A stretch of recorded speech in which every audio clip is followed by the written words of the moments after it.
आदाब, मैं हूं इरफान शेख और आप देख रहे हैं जय हिंद जनाब। सरहद की हिफाजत की भी कीमत होती है और ये कीमत शहीदों का लहू देकर चुकाई जाती है। एक दो बार नहीं बल्कि अनेकों बार इस बात का भरम हमारे जवानों ने रखा है। दुश्मन ने जितनी भी ताकत के साथ हमला किया, हमारे जवानों ने उतनी ही शिद्दत से उसका जवाब दिया है। सरहदों की निगहबानी कोई मामूली काम नहीं, बल्कि इसके लिए सर पर कफन बांधना होता है, जान हथेली पर रखनी होती है, शहादतें देनी होती है, खून बहाना होता है, कुर्बानियां देनी होती है, अपनों से बिछड़ना पड़ता है, दुश्मन की कैद में रहकर कैद खाने के जुल्मों सितम बर्दाश्त करना होता है। तब कहीं जाकर हमारे मुल्क की सीमाओं की सुरक्षा होती है। मुल्क के मतवाले इन तमाम बातों से बेखबर दिन रात जागती आंखों से जमीन पर खींची लकीरों पर अपनी नजर और कदम जमाए हैं। एक इंच जमीन पर भी नापाक कब्जा ना होने पाए, यही उनका नारा होता है, यही उनकी जिंदगी का मकसद होता है। वो सरहद पर डटे हैं तो हम यहां डटे हैं, वो हमारी हिफाजत कर रहे हैं तो हम यहां उनके हक में आवाज उठा रहे हैं। जय हिंद जनाब में आज बात करेंगे गाजीपुर के कारगिल शहीद मोहम्मद इश्तियाक खान की। वीर अब्दुल हमीद की मिट्टी में पैदा हुए जाबाज शहीद इश्तियाक जम्मू कश्मीर के कारगिल में पाकिस्तान से टक्कर लेते हुए शहीद हो गए थे। वैसे तो गाजीपुर जिले के कई जाबाजों ने इस जंग में शहादत दी थी। शहीद इश्तियाक की कुर्बानी ने इलाके को सुरखरू कर दिया। शहादत के वक्त बड़े बड़े वादे भी हुए, मगर वादों पर अमल का इंतजार आज भी है। इंतजार करते करते शहीद का पूरा कुनबा बिखर गया। इसी इंतजार में वालदेन के अलावा 2 भाइयों की मौत हो गई। हालात यह है कि शहीद के घर में उसके छोटे भाई की बीवी किसी तरह से अपने बच्चों की परवरिश करती है, जबकि गांव वालों को शहीद के नाम पर बनाने वाले गेट, स्कूल, सड़क और पार्क जैसे वादों का इंतजार आज भी है। देखिए ये रिपोर्ट। जिस दिन डरने लगेगा भारत मां का बेटा, तो मुल्क की हिफाजत कौन करेगा? भारत मां के नाम पर हमारी जान भी चली जाए तो इसका गम नहीं, वक्त बहुत जल्द आने वाला है, दिखा दूंगा। ये अल्फाज हैं गाजीपुर के करगिल शहीद मोहम्मद इश्तियाक खान के, जिन्होंने पोखरन से कारगिल के लिए रवाना होने से पहले अपने एक दोस्त को भेजे खत में लिखे थे। हालांकि इस खत के आने से पहले शहीद का जस्ते खाकी उनके गांव पहुंच गया। शुरू से ही फौज में जाने का ख्वाब सजाने वाले मोहम्मद इश्तियाक की शादी हुए महज 3 महीने हुए थे। हाथों में लगी मेहंदी मिटने से पहले ही बुलावे पर पोखरन और फिर कारगिल पहुंचे। 3 जुलाई 1999 में शहीद हुए मोहम्मद इश्तियाक की बहादुरी के बारे में बताते हुए आज भी गांव वालों की आंखें भर आती हैं। पहले ही उसको एहसास हो गया था कि हम इस लड़ाई में मारे जाएंगे, शहीद होंगे। बहुत बहादुर था, निडर था, हमेशा उसके जेल में रहता था कि हम देश के प्रति कुछ करेंगे। उसका पहला ये था कि हम आर्मी में होंगे, और होकर उसने दिखाया कि हम अपने दम पे। शादी 10 मई को हुआ था और 10 जुलाई को उसका बॉडी आया। 3 जुलाई को वो शहीद हुआ था, 7 जुलाई को उसका बॉडी मिला और 10 जुलाई को उसका यहाँ पे मिट्टी दफन हुआ। सभी लोग उस टाइम तो पूरा गांव बोल रहा था कि हम लोग भी चलेंगे कारगिल में लड़ने के लिए पाकिस्तान के खिलाफ।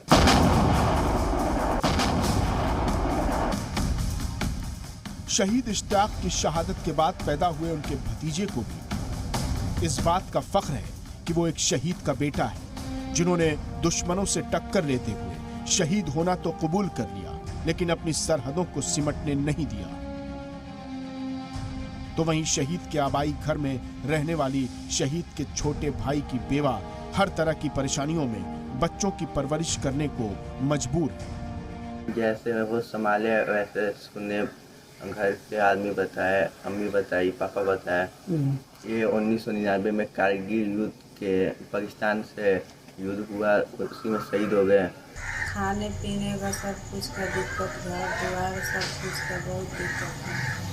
मेरा शौहर इंतकाल हो गया है। और कोई नहीं है घर में। 5 बच्चे हैं, 4 लड़की 1 लड़का। सरकार से मांग करते हैं कि शहीद के परिवार वालों का मदद करें।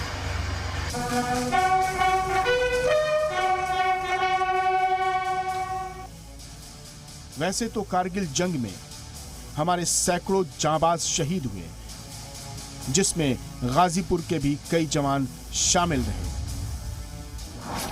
यूपी के गाजीपुर का पखनपुरा एक ऐसा गांव है जहां पैदा हुए 5 जांबाज कारगिल के महाज पर लड़ रहे थे। मोहम्मद इश्तियाक लड़ते हुए शहीद हुए तो उनके भाई मोहम्मद इम्तियाज के अलावा शहाबुद्दीन और बख्तावर जख्मी हुए थे। उस समय हम लोग इस गांव से एक ही कंपनी में 5 लोग थे। 28 मई को अचानक हम लोगों को हैदराबाद से आदेश मिलता है 9 आवर्स के अंदर लोड और मार्च करना है। ये नहीं स्थिति थी कि जाना कहाँ। हम लोग पहुँचे जम्मू, वहाँ से दूसरी ट्रक मिली और हम लोग कारगिल पहुँचे। 1999 में शहीद इश्तियाक की कुर्बानी से पूरा इलाका फख्र महसूस कर रहा था। इस दौरान ताज़ियत के लिए मकामी एमएलए और मौजूदा एमपी अफजाल अंसारी, उस वक्त रियासत के सीनियर वजीर रहे कलराज मिश्रा और उस वक्त यूपी के वजीर और मौजूदा मरकजी वजीर महेंद्र नाथ पांडे पहुंचे थे। इस दौरान शहीद के कुनबे से वादों की लंबी फहरिस्त तैयार की गई थी। जब लाश आया था गांव पे शहीद इश्तियाक का, तो हमारे क्षेत्र के पे हिंदू मुस्लिम इतना इकट्ठा हुए थे कि लग रहा था पूरा गांव, कई गांव के लोग इकट्ठा हुए थे, पूरा जवार के लोग। और उस समय सभी का सीना फख्र से चौड़ा था। उस समय सरकार ने वादा जो किया था वो वादा पूरा नहीं हो पाया। बाकी जो कुछ पैसा मिला था तो परिवार में पत्नी से इनके ये था कि पहले शादी हो जाएगा, बच्चा जो यहाँ था लड़का, खुशी तो थी उस समय बहुत और सीना फख्र था। लेकिन आज का दशा देखते हुए हम लोग बहुत मायूस रहते हैं। इतनी बड़ी कुर्बानी देने वाले शहीद इश्तियाक खान की याद में उनके कब्र के अलावा कोई निशानी नहीं होने पर गांव वाले नाराज नजर आते हैं। उस वक्त मौजूदा सरकार ने जमीन मिलने की शर्त पर गांव में शहीद के नाम पर गर्ल्स इंटर कॉलेज बनाने का वादा किया था। गांव के ही एक दिलदार शख्स शहीद के नाम पर अपनी जमीन रजिस्ट्री करने को तैयार हो गए, लेकिन सरकार की बेरुखी के चलते गांव वालों को आज भी उसका इंतजार है। आग्रह करता हूं पूरे सरकार से, जो भी इसके सक्षम अधिकारी हैं, जो भी सरकार है, कि हैदरिया नाम को न हटाया जाए। ये आज के डेट में जो भी हिंदू मुस्लिम जिसका भी ज़मीन है हैदरिया मौजा में, सिर्फ पखनपुरा का ज़मीन है और पखनपुरा के ही इश्तियाक शहीद हैं। वो हमारे गांव का मौजा है, ये ग्राम पंचायत 1 है। अगर वहाँ पर बिल्कुल शहीदों का नाम रोशन करना है तो सरकार को चाहिए कि इश्तियाक शहीद रख दिया जाए या टर्मिनल रख दिया जाए। शहीद इश्तियाक खान ने देश के लिए कुर्बानी दिया, जिससे हम ग्रामवासियों को काफ़ी फख्र है। लेकिन कुछ उदासीनताएं हैं, उनके परिवार का दुर्दशा, उनके मजार का जो बाउंड्री वाल ना होना, उनका बड़ा भाई दोनों पैर गंवा दिया, उनके पिताजी अपना पूरा जीवन काल जो है फौज में दे दिए। ले आज उनके परिवार का यह दुर्दशा है कि वो छत कब गिर जाए कुछ पता नहीं।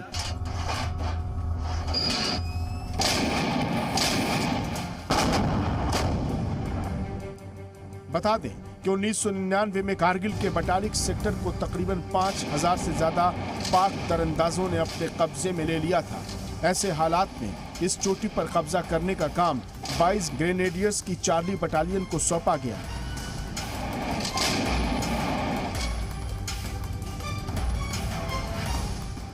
और बाद में मदद को पहुंचे गोरखा जाबाजों के साथ मिलकर दुश्मनों को एक बार फिर धूल चटा दी।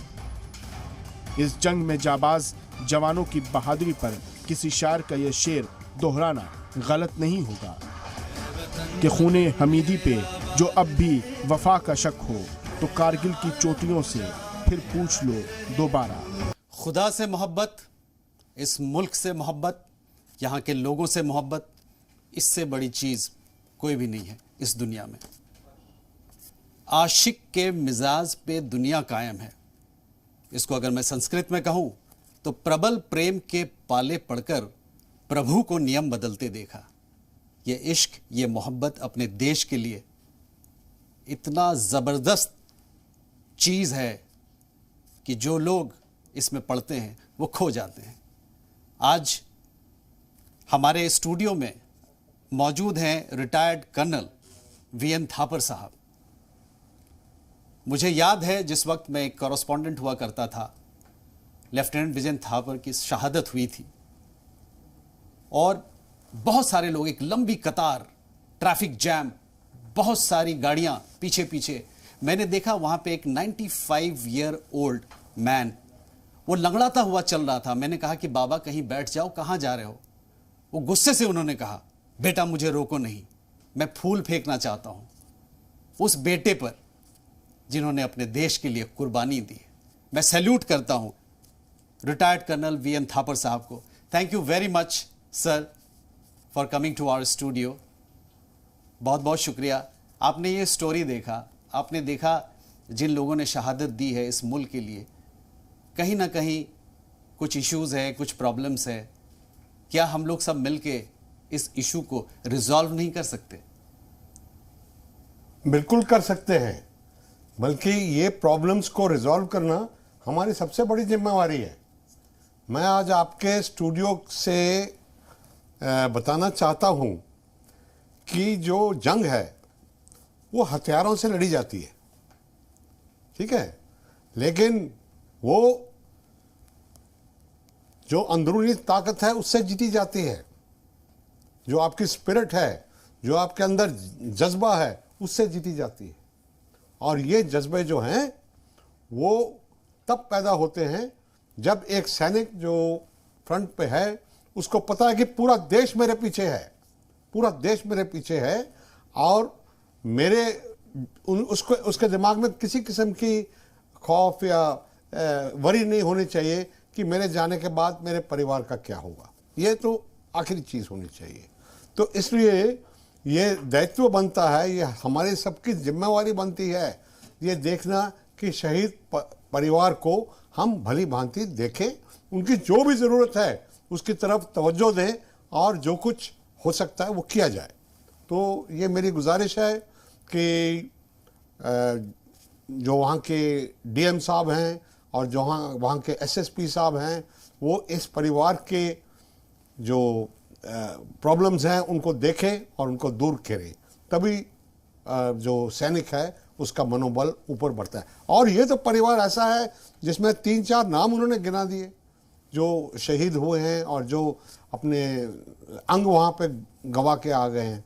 तो हमारा खुद की, हर एक आदमी की जिम्मेवारी बनती है ये देखना कि वो लोग उनको कोई भी किसी किस्म की भी शिकवा करने की ज़रूरत ना पड़े। थापर साहब, थैंक यू सो मच। आपने इस चीज़ को उठाया, इस इशू को उठाया। आप खुद फौज में रहे हैं, आपने अपने बेटे को खोया है, आपने जिस कन्विक्शन के साथ इस बात को कहा है, because you are not into politics, आप सिर्फ अपनी वोट को या अपनी राजनीति को चमकाने के लिए आपने इन बातों को नहीं कहा। आपने जो कुछ भी कहा यहाँ से कहा। मैं शुक्रगुजार हूँ इस बात के लिए। हमारे साथ जुड़े हुए हैं संदीप चौधरी साहब जो बीजेपी के स्पोक्स पर्सन है। संदीप जी, क्या आपको मेरी आवाज़ सुनाई दे रही है? हाँ, सुन रहा हूं। मैं संजय चौधरी हूं। मैं संदीप। संजय जी, आप मेरी आवाज सुन पा रहे हैं? हाँ, आ रही है आपकी आवाज। मैं माफ़ी चाहूँगा, मेरे पास एक और भी कई लोग हैं। संजय जी, मैं आपसे ये पूछना चाहूँगा कि जिस मुहिम को हम लोगों ने स्टार्ट किया है, जय हिंद जनाब, इसमें हम army, navy, air force, paramilitary forces और जो स्टेट पुलिस है, जो भी कुर्बानियाँ वो लोग देते हैं, जो सेक्रीफाइसेस वो करते हैं, हम ये चाहते हैं कि मीडिया के प्लेटफॉर्म को हम इस्तेमाल करें और उन लोगों के परिवार से पूछें कि हम किस तरीके से आपकी मदद कर सकते हैं। Your feedback please.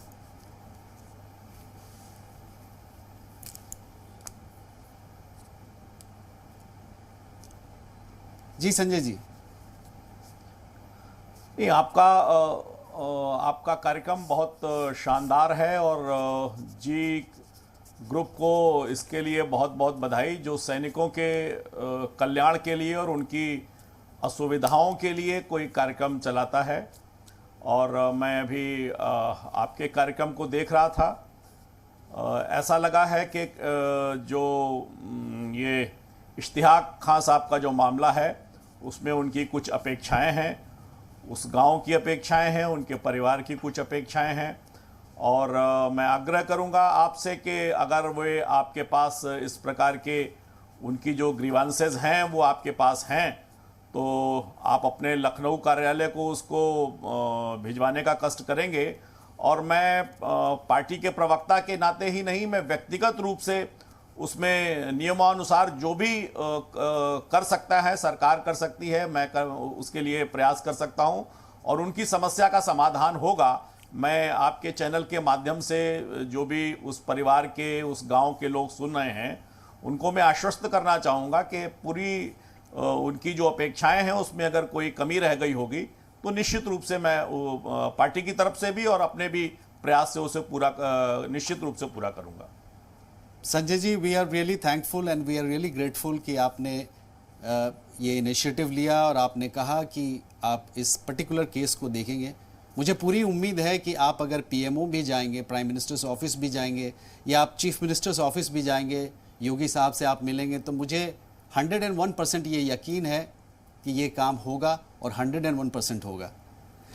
मेरे साथ अब्दुल हफीज़ गांधी भी जुड़े हुए हैं। बिल्कुल।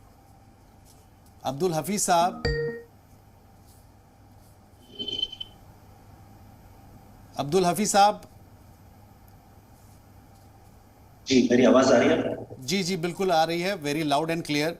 अब्दुल हफीज़ जी, मैं ये आपसे जानना चाहूँगा कि आपने ये स्टोरी देखा, हम लोगों की पूरी ये कोशिश है कि जो हमारे फ़ौज में जो लोग हैं, जो पीपल इन यूनिफॉर्म हैं, उनके साथ जो मुसीबतें हैं, जो तकलीफ़ है, जो परेशानियां हैं, उसको हम सुने और इस प्लेटफॉर्म का इस्तेमाल करके उनको रिलीफ पहुंचाएं। मैं हर बार इसी बात को दोहराता हूं कि लुकिंग बियॉन्ड हेडलाइंस, खबरों से आगे हम देखते हैं और उस पर काम करते हैं। सिर्फ टीआरपी के खातिर या सिर्फ खबर बनाने के खातिर हम ये काम नहीं कर रहे हैं। ये हमारा इनिशिएटिव इसलिए है कि इन लोगों को इन रियलिटी मदद पहुंचाई जाए। आपको क्या लगता है अब्दुल साहब, क्या हम कुछ कर सकते हैं? इरफान साहब, पहले तो मैं आपको मुबारकबाद देना चाहूंगा कि बहुत अच्छी पहल, कोशिश और काविश आपने की है कि इस तरह की मुहिम शुरू की है, क्योंकि जो सेना है, जो हमारी फौज है और जो शहीद हैं, उनका योगदान बहुत बड़ा होता है। और एक भारतीय नागरिक होने के नाते मैं समझता हूँ कि हम सभी अपने शहीदों के, सेना के आभारी हैं कि हम शांतिपूर्वक का एक जिंदगी जी सकते हैं, क्योंकि ये लोग हमारे लिए दुख उठाकर पूरा का पूरा सरहद की जो है निगरानी करते हैं, सुरक्षा करते हैं। तो मैं समझता हूँ कि हम सभी का दायित्व बनता है कि यदि इनकी जो अपनी फैमिलीज हैं, इनमें कुछ दुख है, कुछ दर्द है, इनकी कुछ परेशानी है, तो हम सब मिलकर जो है उसका कहीं ना कहीं समाधान ढूंढें। और आपका जो ये शो है जय हिंद जनाब, मैं समझता हूँ कि उसी समाधान की तरफ एक कदम है। तो मैं जी न्यूज, जी सलाम को, आपको और आपकी पूरी टीम को मुबारकबाद दूंगा कि आपने ये प्रोग्राम शुरू किया।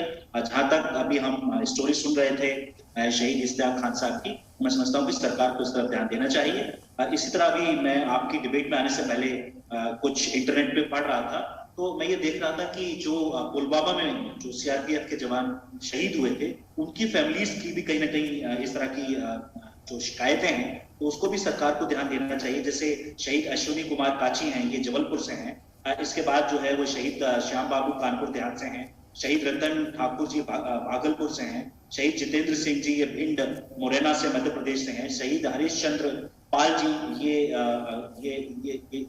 ये बहुत सारे ऐसे लोग हैं जो शहीद हुए हैं। जैसे कोई छत्तीसगढ़ में माउस अटैक में शहीद हुआ है, कोई पुलवामा में हुआ है, कोई कहीं हुआ है। तो मैं समझता हूँ कि इन लोगों की शिकायतें हैं। मैं इंटरनेट पे यूट्यूब पर भी देख रहा था और मैं पढ़ भी रहा था इंडियन एक्सप्रेस और दूसरे अखबार में कि इन लोगों की शिकायत है कि जो वादे सरकार ने इनसे किए थे, कुछ वादे पूरे हुए हैं, जैसे कंपनसेशन मिल गया, लेकिन जमीन नहीं मिली, नौकरी नहीं मिली। मेला लगाने का सरकार ने बोला था, वो नहीं हुआ। रोड का जो नामकरण है वो नहीं हुआ, या मेमोरियल नहीं बना। तो मैं समझता हूँ कि यहाँ पर हमारे साथ बीजेपी के प्रवक्ता भी हैं और सरकार भी कहीं ना कहीं चैनल्स पर नजर रखती है। तो मैं समझता हूँ कि आपके जरिए ये बात सरकार तक पहुंच जरूर रही होगी और सरकार इसमें आगे बढ़कर इन परिवारों को मदद पहुंचाती है। तो एक भारतीय नागरिक होने के नाते मुझे बहुत खुशी होगी। मैं एक सवाल पूछना चाहूँगा। This is a very common question है फॉर कर्नल साहब, वीएन थापर साहब, आपके लिए भी, संजय चौधरी जी आपके लिए भी, और अब्दुल हफीज साहब आपके लिए भी एक कॉमन सवाल है, कॉमन क्वेश्चन है आप सबसे कि आज हमारे देश में we have 1.4 billion people, almost 140 crore लोग हैं। आप ये मान के चलिए कि अगर सिर्फ 1 रुपया भी अगर कोई देता है, जस्ट 1 रुपी, तो वी कलेक्ट 140 करोड़ रुपीज। क्या ऐसा कोई सिस्टम नहीं बन सकता, कंड्यूसिव सिस्टम, जहां पे एक आदमी, आप दिन में आप देखते हैं तमाम टोबैको लोग यूज करते हैं, टोबैको का इस्तेमाल होता है, लोग वाइन पीते हैं, लोग कहते हैं कि इसमें रेवेन्यू बहुत आता है गवर्नमेंट ऑफ इंडिया को, तो लेकिन ये सारी चीज़ों में they spend somewhere around 500 rupees, almost 1000 rupees. क्या 1 रुपया, जस्ट 1 रुपी, अगर इस चीज़ को कंसोलिडेट किया जाए तो मुझे ऐसा लगता है कि जितने भी इस तरह के फैमिलीज हैं, बहुत बेहतरीन जिंदगी वो जी सकते हैं जिन्होंने अपने लोगों को खोया है। हमारा ये मानना है कि जो भी हो, जिन्होंने भी शहादत दी है, वो अपना भाई है। तो क्या हम ये कर सकते हैं? Is it possible? अगर हम करेंगे तो कब करेंगे, कैसे करेंगे? Please help me to do this.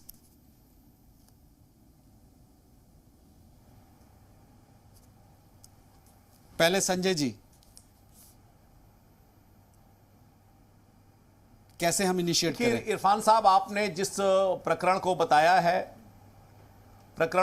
बताया है और आपने इसे कारगिल वार के साथ विक्टिम हैं ये, तो जहां तक मुझे याद है कि सरकार ने उस समय जो कारगिल के जो भी शहीद थे उनके लिए जो शहीद के नाते उन्हें फंड गवर्नमेंट सेना की तरफ से मिलने चाहिए थे, वो तो मिले ही मिले थे, और शहीद के परिवार के किसी एक व्यक्ति के नाम एक पेट्रोल पंप या उसकी गैस एजेंसी भी देने की बात हुई थी। ये प्रकरण मुझे लगता है कहीं ना कहीं अगर ये कैसे छूट गया, इसमें ये एक महत्वपूर्ण बात है। वही मैंने कहा कि जब सरकार ने ये तय कर रखा था कि कारगिल में जो भी शहीद हुए हैं उनके लिए पहली बार देश में ये योजना लाई गई थी कि उन्हें पेट्रोल पंप या रसोई गैस की एजेंसी दी गई है, और मैं देखता हूं कि बहुत बड़े नंबर्स में वो दी गई है। इस केस में ऐसा क्या टेक्निकल फॉल्ट है कि इस केस में वो चीज नहीं पहुंच पाई? मैं समझता हूं कि यह प्रकरण जब अभी ध्यान में आएगा तो इस पर निश्चित रूप से कार्रवाई होगी। अभी पिछले बार शहीद दिवस के अवसर पर मुझे याद है कि उत्तर प्रदेश में कार्यक्रम हुआ था, और उत्तर प्रदेश में यह तय हुआ था कि 113 ऐसे परिवार के सदस्यों को सरकारी नौकरी भी दी गई थी। तो ये प्रकरण कहाँ रह गया, इसमें कोई टेक्निकल क्या प्रॉब्लम है? मुझे लगता है कि एक बार ये फैक्ट्स जब आ जाएंगे तो इनकी समस्या का निश्चित रूप से समाधान होगा, क्योंकि इसके लिए सरकार भी बड़ी संवेदनशील है। भारत की सेना भी अपने शहीदों के लिए बहुत संवेदनशील है, उसकी भी योजनाएं हैं, उनके शहीद के परिवारों के लिए हैं, उनके बच्चों के लिए है, परिवारों के लिए और बच्चों के लिए एजुकेशन के लिए भी बहुत सारे ऐसे कार्यक्रम हैं। तो ये प्रकरण मुझको लगता है कि एक आध ऐसे प्रकरणों में से होगा जिसमें ये छूट गया है। संजय जी, कहाँ छूटा है? संजय जी, मुझे लगता है कि संजय जी, इस स्टोरी को दिखाने के पीछे जो नीयत है हमारी, मकसद ये नहीं है कि हमें कोई लैकुना दिखाना है या कोई फॉल्ट को। हम जो कहना चाहते हैं वो बहुत अलग बात है। ये तो सरकार जो कर रही है वो बहुत बेहतरीन काम हो रहा है, वो कर भी रहे हैं, सैल्यूट है उसके लिए। लेकिन मैं कुछ और कह रहा हूं। मैं ये कह रहा हूं कि क्या इस मुल्क के लोग, आपके और हमारे जैसे लोग, क्या एक सेंस ऑफ इन्वॉल्वमेंट नहीं हो सकता है, ताकि हमें भी तो अच्छा लगे कि मैं जो मेहनत कर रहा हूं, मेरी जो कमाई हो रही है, उसमें से कुछ एक हिस्सा मैं उन फैमिलीज को दे रहा हूं जिन्होंने बहुत कुर्बानियां दी है। I am just talking about the sense of involvement. हमें भी तो अच्छा लगे कि मेरा भाई का फैमिली है, उसके लिए हमने कोई गिफ्ट दिया, हमने कुछ भेजा। सरकार अपने काम कर रही है। हर बात के लिए क्या हम सरकार के दरवाजों को नोचते रहेंगे? I mean it's a negative approach. कहाँ क्या कमी हुई है, नहीं हुई है, हम डेफिनेटली उसको देखेंगे और उसको रेक्टिफाई करेंगे। But every time pointing a finger towards the government, I think ये निगेटिव एटीट्यूड से हम लोगों को बचना होगा और हमें ये देखना होगा कि हम अपने मुल्क के लिए क्या कर रहे हैं। आप देख रहे हैं जय हिंद जनाब।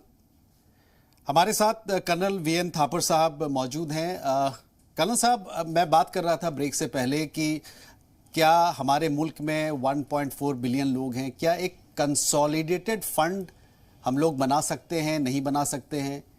क्या एक एक रुपया हम, गवर्नमेंट डेफिनेटली जो काम वो लोग कर रहे हैं बहुत बेहतरीन कर रहे हैं, लेकिन क्या एक सेंस ऑफ इन्वॉल्वमेंट नहीं हो सकता है? क्या हम स्कूल के बच्चों को, कॉलेज के बच्चों को, गांव के किसानों को, युवाओं को, सबको जोड़ नहीं सकते हैं क्या?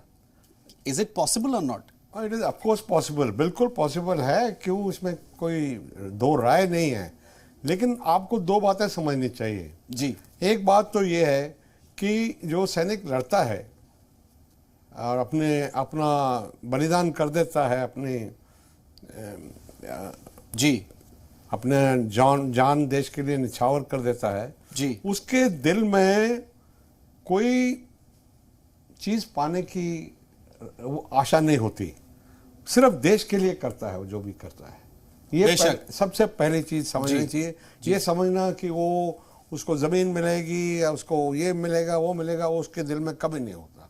मैं आपको असली उदाहरण देता हूं जी। जब विजयंत की लड़ाई पाकिस्तानियों के साथ बहुत जोर से हो रही थी, अंतिम स्टेज में, जब वो दोनों सिर्फ 15 मीटर एक दूसरे से दूर थे, तब उसके सीओ साहब ने उनको टेलीफोन किया जी वायरलेस पे और उनको बोला कि विजयंत आप सिर्फ 50 कदम पीछे आ जाओ और जो पहाड़ की ढलवान है उसमें थोड़ा सा हो जाओ बचाव में, हमने इनको घेर लिया है, हम इनके पीछे चले गए हैं, ये कहीं नहीं जा सकते और सुबह हम इनको मार देंगे, इनको खत्म कर देंगे।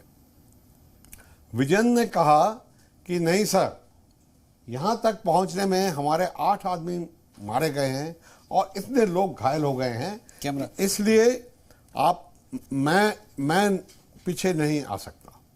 मतलब ये एक उस नौजवान की, 22 वर्ष के नौजवान की जवाब था जो कि मौत के साथ सामने मौत देख रहा था। तो ये जो जज्बा है ना, ये हम इसको, इसकी इज्जत के लिए वो करता है, अपने पलटन की इज्जत के लिए, अपने खानदान की इज्जत के लिए, अपनी इज्जत के लिए वो ये सब करता है। और देशवासियों को ये समझ लेना चाहिए कि ये किसी लालच में या कोई चीज प्राप्त करने, वो देना मांगता है। थापर साहब देखिए, वो देना आई अंडरस्टैंड। थापर साहब, मेरा जो सवाल है, आप जो कह रहे हैं मैं समझ रहा हूं, लेकिन मेरा ये मानना है कि एक सेंस ऑफ इन्वॉल्वमेंट और एक लव फॉर द कंट्री, एक मुल्क से मोहब्बत, क्या आपने किसी तरीके का कोई बायोग्राफी लिखा है? क्या आपने कोई किताब लिखा है जो बच्चे पढ़ें और उनके अंदर वो मोहब्बत जागे इस मुल्क के लिए? हमने ये इनकी कहानी लिखी है जी, आप दिखाएं प्लीज अपने ऑडियंस को। देख लीजिए, ये इंग्लिश में तो आ गई है जी, हजारों लोगों ने इसको पढ़ा है जी, और हिंदी का जो है वो अगले महीने में रिलीज हो जाएगी। ये मैंने जो आपके सामने रखा है जी, ये हिंदी का है। ओके। विजयंत कारगिल में विजयंत। तो बड़ा अच्छा होता अगर इसको यहाँ से रिलीज किया जाता। हाँ जी जी, तो बिल्कुल हम कर देंगे, जी से कर देंगे, कोई इसमें चिंता की बात। हाँ, तो कहने का मतलब ये है जी जी कि एक जो बलिदान होता है ना जी, जो शहादत होती है जी, वो किसी और चीज की मोहताज नहीं होती देश के प्रेम के सिवाय जी। मैं अभी इतनी लड़ाइयां में जा चुका हूं जी, मैं आपको ये आश्वासन देना चाहता हूं कि कोई भी सैनिक ऐसा नहीं होगा जो कोई सोच के कि मुझे पैसा मिलेगा या मुझे जमीन मिलेगी इसलिए मैं आगे जाऊंगा, वो गलत फहमी होगी। अब्दुल हाफिज, विजयन ने प्लीज कंटिन्यू। हाँ, विजयन ने जो दूसरी बात जो है, जो आप सब लोग समझ जाएंगे, उसने एक हमें खत लिखा जो बहुत मशहूर है, उनका आखिरी खत था। उसमें उन्होंने इतनी महत्वपूर्ण बात लिखी हमको कि खत तो लंबा है लेकिन मैं आपको जो पॉइंट है वो बता रहा हूं। उन्होंने लिखा कि डैडी, पापा, अगर ईश्वर ने, अगर भगवान ने मुझे अगले जन्म में सैनिक बनाया, इंसान बनाया अगले जन्म में, तो भी मैं भारतीय सेना को ज्वाइन करूंगा और मैं अपने देश के लिए लड़ूंगा। अब ये जज्बा है, उसको आप ना तो पैसे में तोल सकते हो, ना उसको जमीन में तोल सकते हो, ना पेट्रोल पंपों में तोल सकते हो, किसी चीज में नहीं। इज्जत उनको पूरी मिलनी चाहिए, इज्जत में कोई कमी नहीं होनी चाहिए। किसी भी शहीद परिवार को इस तरह हाथ नहीं फैलाना चाहिए किसी के सामने। देखिए अब्दुल हफीज साहब, क्या आप सुन पा रहे हैं मुझे? आपने देखा, अब हमारे स्टूडियो में मौजूद है रिटायर्ड कर्नल वीएन थापर साहब, किस जज्बे के साथ इन्होंने बातें कही। उस इशू को और इनके बातों को क्या आपको रिलेट कर सकते हैं? Your feedback please. बिल्कुल, मैं थापर साहब की बात से बिल्कुल सहमत हूं, क्योंकि जब कोई शहीद अपनी शहादत देता है तो वो ये नहीं सोचता है कि मुझे कुछ मिलेगा, बल्कि उसकी पूरी की पूरी जो शहादत होती है, कुर्बानी होती है, वो अपने देश के लिए होती है, अपने पूरे जो देश के जो नागरिक होते हैं उनके लिए होती है। लेकिन मैं इतना जरूर कहूंगा कि जो शहीद है उन्होंने तो अपनी शहादत दे दी, लेकिन उसके बाद इस देश की सरकारों की, इस देश के नागरिकों की भी जिम्मेदारी बनती है कि उस शहीद के परिवार का ख्याल रखें। और जो आपने जो एक सजेशन दिया है, मैं समझता हूँ कि वो एक बहुत महत्वपूर्ण सजेशन है।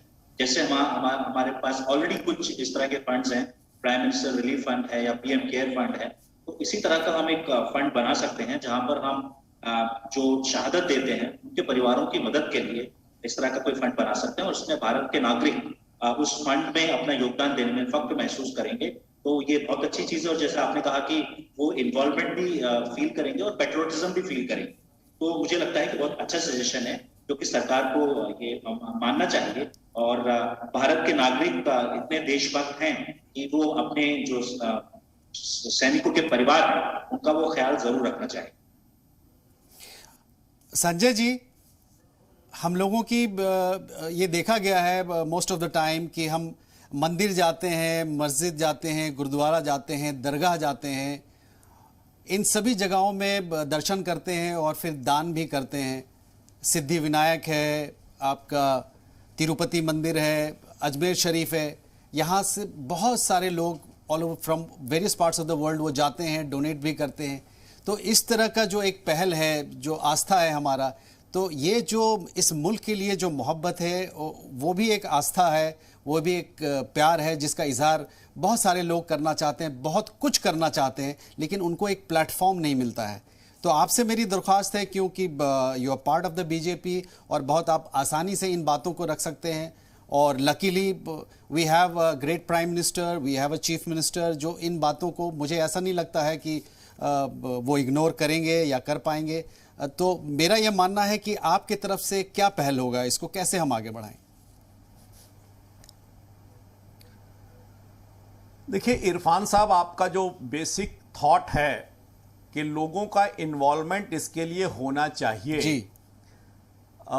मैं आपको याद दिलाऊं कि देश में जो सैनिक कल्याण निदेशालय हैं जी, वे पूरे के पूरे देश में एक बार एक दिन राष्ट्रीय झंडा दिवस होता है, जब वे लोगों के माध्यम से, स्कूलों के माध्यम से, यूनिवर्सिटीज़ के माध्यम से लोगों के पास जाते हैं। उन्हें एक छोटा सा बैज होता है, झंडा होता है, वो लगाते हैं और वो अपने साथ एक बॉक्स ले जाते हैं, उसमें लोग अपनी इच्छा के अनुसार राशियां डालते हैं। ये जो आपका जो कॉन्सेप्ट है, ये ऑलरेडी इस प्रकार का कॉन्सेप्ट चल रहा है। मैंने अक्सर देखा है कि इस प्रकार के आयोजन होते तो हैं, लेकिन इसमें और मोटिवेशन की ज़रूरत है। तो देश में जो मीडिया के लोग हैं, मुझे लगता है कि जैसे आपने इस कार्यक्रम को शुरू किया है, तो झंडा दिवस के अवसर पर पूरे देश में इस प्रकार के कार्यक्रम होते हैं, जिसमें लोग अपने पैसे उस फंड में देते हैं और उस फंड से सैनिकों के, विधवाओं के लिए और शहीदों के लिए लगातार कार्यक्रम होते रहते हैं उनके लिए। और हर स्टेट में इस प्रकार के कार्यक्रम हैं जहां तक मेरी जानकारी है। तो ये जो लोगों के इन्वॉल्वमेंट के साथ लोगों का कंट्रीब्यूशन उस पूरे अभियान में हो, ये एज ए बेसिक थॉट देश में चल रहा है। मैं समझता हूं कर्नल साहब यहां बैठे हैं, वो उसको बहुत बेहतर बता पाएंगे। लेकिन ये जो आपने जो एक विचार की बात की है, लोगों के इन्वॉल्वमेंट की बात है, ये है, इसकी स्पीड जरूर स्लो है, मोटिवेशन की कमी हो सकती है, लोगों का इन्वॉल्वमेंट उतना नहीं हो सकता है, लेकिन मुझे लगता है कि जिस सकारात्मक आधार पर आपने इस कार्यक्रम को शुरू किया है, शुक्रिया। मुझे लगता है कि जब झंडा दिवस होता है तो आप ही नहीं, मीडिया के और भी मित्र, और भी, चाहे वो प्रिंट हो चाहे वो इलेक्ट्रॉनिक हो, उस अवसर की और ज्यादा कैसे लोगों तक पहुंचे, इसके लिए अगर कोशिश होगी तो समाधान निकलेगा। मुझे लगता है कर्नल साहब यहां बैठे हैं, मैं इस चीज को मानने को तैयार नहीं हूं कि कारगिल में कोई शहीद हो गया हो और उस पर न मिला हो। मैं इसीलिए मुझको लगता है कि एक सेना में आर्मी का रोल और पैरा मिलिट्री फोर्स का अलग अलग कोई वो है, तो उसमें हो सकता है कहीं कोई चूक हो गई हो, लेकिन ऐसे प्रकरण अगर आपके पास आएंगे, आप मेरे पास भेजेंगे, तो निश्चित रूप से इसका समाधान निकलेगा, ये मैं आपके चैनल पर वादा करता हूं। ये अफजाल अंसारी जुड़ गए हैं गाजीपुर से। अफजाल साहब जी, ये प्रोग्राम है जय हिंद जनाब। यहाँ पे जिन लोगों ने शहादत दी है इस मुल्क के लिए, उनके बारे में हम बात कर रहे हैं। यहाँ पे शहीद इश्तियाक साहब ने शहादत दी है, उनके बारे में बात कर रहे हैं। क्या आपको लगता है कि हम लोग किसी तरीके से इनके परिवार वालों की मदद कर पाएंगे? शहादत दी है, बहरहाल आपने जो लफ्ज इस्तेमाल किया, कारगिल युद्ध के दौरान उत्तर प्रदेश के गाजीपुर जनपद से इस युद्ध में 17 जवानों ने अपनी बलि दे करके और फिर से उस कारगिल की चोटी पर काबू पाने में और भारतीय तिरंगा फहराने में अपना योगदान दिया। पहला शख्स वही था इश्तियाक खां, जो पखनपुरा गांव का रहने वाला था। ये शहीद हुए, सबसे पहले इन्हीं की लाश आई थी और उसी के दूसरे दिन इन्हीं के सगे भाई जो इम्तियाज खां थे, वो शहीद तो नहीं हुए थे, लेकिन उनके दोनों पैर कमर के नीचे दोनों पैर बर्फ में वो गल गए थे, उसमें जम गए थे।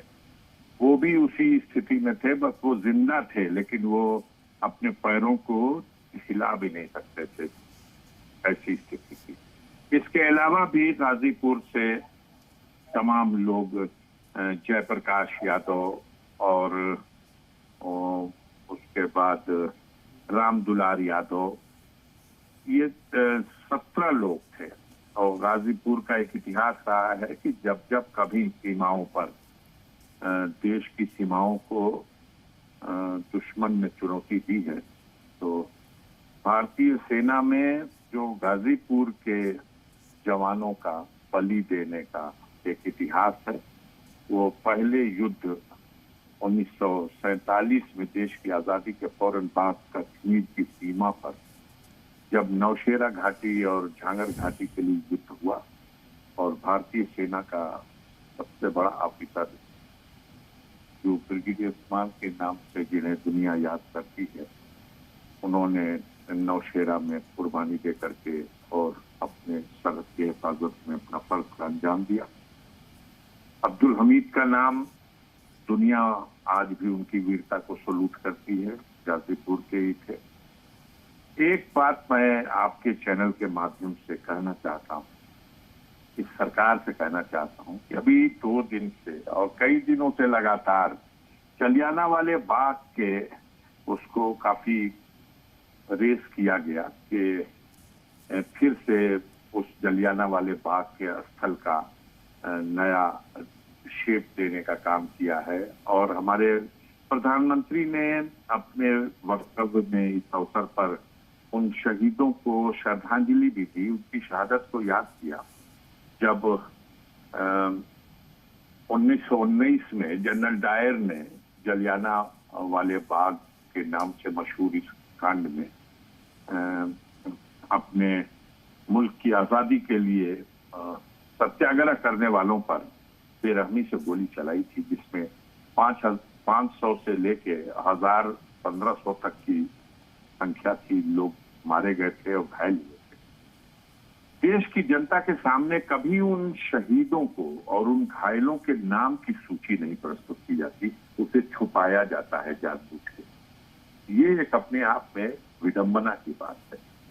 हम शहीदों का नाम भी नहीं जान सकते। हमारी नई पीढ़ी उसे जलियांवाला बाग और उससे जुड़ी हुई घटनाओं के बारे में बताया जाता है, लेकिन जलियांवाले बाग में शहीद कौन लोग हुए थे? नहीं तो कम से कम एक ये जवाब कर्नल थापर साहब कुछ कहना चाहते हैं, प्लीज गो अहेड। देखिए, ऐसी कोई बात नहीं है। कारगिल विजय दिवस हर साल मनाया जाता है, बड़ी धूमधाम से मनाया जाता है, और आपको जाना चाहिए वहां पर, ताकि आप अपने रिश्तेदार की, अपने शहीद की का नाम वहां सुनहरे अक्षरों में लिखा हुआ है सबका। कोई ऐसा आदमी नहीं है जिसने अपना शहादत दी हो और उसका नाम वहां पे ना हो। तो आप जाएं वहां, देखें, हर एक का नाम लिखा हुआ है, और उसके आगे उसको जो भी मतलब डेकोरेशन मिली है वो भी लिखी हुई है। तो ऐसी कोई बात नहीं है। और हर समय पे जब पलटन के अंदर, उनकी पलटन के अंदर, ग्रेनेडियर्स पलटन के अंदर जब भी कोई फंक्शन होता है और जब भी कोई इस तरह की याद का फंक्शन होता है, तो उनको बाकायदा याद किया जाता है। ये तो संभव नहीं है कि ऐसे हो जैसे आप कहने की कोशिश कर रहे हैं। दूसरी बात यह है कि आपके परिवार को जो भी कष्ट है उसके लिए दुख की बात है सबको। मैं एक फौजी आदमी हूं, मुझे बहुत दुख है कि आपके परिवार को कोई कष्ट हुआ, लेकिन आपको ये पता होना चाहिए कि आपके जिले में एक सैनिक कल्याण बोर्ड है, और वो आप इतना बड़ा सैनिक परिवार है, वहां पे आप जाके अपना जो भी आपको तकलीफ है वो बताइए। और मैं आज आपके माध्यम से सबको कहना चाहता हूं कि एक SOP होनी चाहिए। ये DM, SDM, पुलिस के जो हैं कप्तान साहब और डिप्टी उनको सालाना एक बार शहीद के घर में जाना चाहिए और उनको मिलना चाहिए, और उनका क्या तकलीफ है या उनके कोई प्रॉब्लम है, सॉल्व तो वही करेंगे, और तो कोई सॉल्व नहीं करेगा। वो मिलेंगे, जब साथ में मिलेंगे बैठ के, तब उनको पता लग जाएगा इस परिवार की क्या प्रॉब्लम है। तो मेरी गुजारिश है कि जो एडमिनिस्ट्रेशन के अफसर हैं, कम से कम साल में एक बार ऐसे परिवारों के पास जाना चाहिए जो अब आपके ऊपर ही निर्भर हैं, सिर्फ आपकी मदद से। अफजाल साहब, आप एक मेंबर ऑफ पार्लियामेंट है, आपने इस परिवार वालों के लिए कोई इनिशिएटिव लिया? आपने किसी से बात की? गांव डिक्लेयर किए गए उस वक्त एक पॉलिसी थी गवर्नमेंट की जी कि कारगिल युद्ध के बाद उस समय ये पॉलिसी बनाई गई कि जिन गांवों से लोग शहीद हुए हैं इस लड़ाई में, उनको उस गांव को शहीद गांव डिक्लेयर किया जाएगा, और उनको तमाम वो बुनियादी सुविधाएं प्राथमिकता पर उपलब्ध कराई जाएगी। और ये शहीद इश्तियाक खां का नाम जो आया जी, जो दोनों भाई फौज में थे, तो उस गांव को भी शहीद गांव डिक्लेयर किया गया था। और उसके कुछ ही दिनों के बाद वो बगल में जो जयप्रकाश यादव का जो एक गांव है झेलमपुर उर्फ पंडितपुरा, उसे भी शहीद गांव डिक्लेयर किया गया। पड़ैनिया गांव में आया था जो जयप्रकाश यादव का शव, उसको भी शहीद गांव डिक्लेयर किया गया। और ये तमाम जो सिलसिला रहा, जो भी जवान वहां शहीद होते रहे, उनके शव आए, और बहुत बड़ा जन समर्थन उनकी शहादत को सैल्यूट करता रहा। लेकिन शहीद गांव डिक्लेयर हुआ, परिवार के लोगों को मैं मान सकता हूं कि सेना की तरफ से सम्मान दिया गया, और गवर्नमेंट की तरफ से या सेना की तरफ से उनको सहायता राशि भी दी गई, कई को पेट्रोल पंप या गैस की एजेंसियां या और भी चीज। लेकिन शहीद गांव के नाम पर डिक्लेयर करने के बाद उन गांवों में छोटी सी भी, अब एक गर्ल्स इंटर कॉलेज की मांग थी पखनपुरा गांव के लिए उसी समय, मुझे अच्छी तरह याद है कि वहां उनके परिजनों को चेक देने के लिए इस समय महामहिम राज्यपाल है राजस्थान में कलराज मिश्रा जी, उस समय उत्तर प्रदेश में कैबिनेट मिनिस्टर थे, वो खुद आए थे। मैं उस फंक्शन में सम्मिलित था क्षेत्रीय जनप्रतिनिधि होने के नाते। तो वहां ये बात रखी गई थी गांव की तरफ से, और उस गांव के आज भी सैकड़ों लोग सेना में हैं, और कोई भी उस तरह की मांग नहीं पूरी हो सकी जिससे कि उन शहीदों की याद को ताजा रखा जा सके। और ये बहुत अच्छी बात कहा है अभी फौज के इस ऑफिसर ने कि साल में एक बार कम से कम डिस्ट्रिक्ट एडमिनिस्ट्रेशन के लोग ये करते अगर कि उनके गांव वालों से, उनके परिजनों से, उस समाज के लोगों से उनके साथ 1 घंटा भी अगर शेयर कर लेते। सभी जगह शहादत दिवस मनाया जाता है, कारगिल के शहीदों का तो मैं देख रहा हूँ हर गांव में मनाया जाता है। यही वो सीजन अभी चल रहा है, वो शहीद दिवस जो उन दिनों, लेकिन कोई थाने का दरोगा नहीं जाता। मैं कहना चाहता हूँ अफसोस के साथ, थाने का दरोगा नहीं जाता, एक सिपाही नहीं जाता।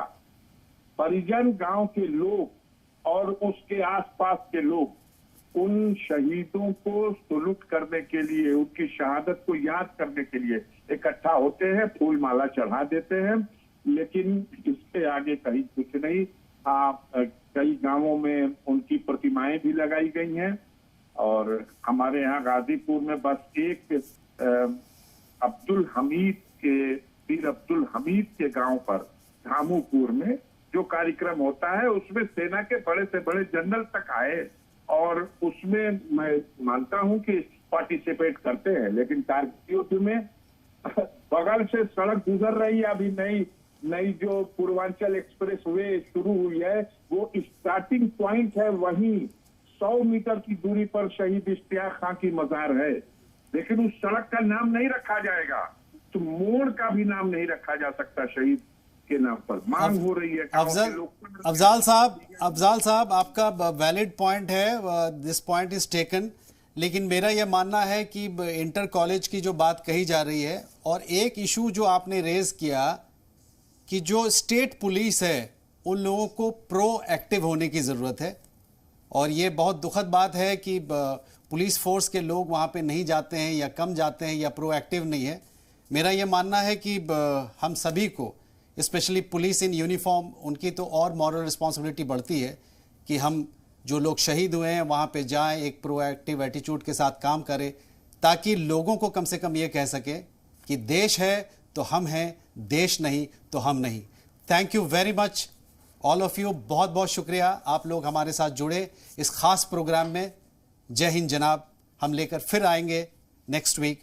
कहीं नहीं जाइएगा, देखते रहिए जी सलाम।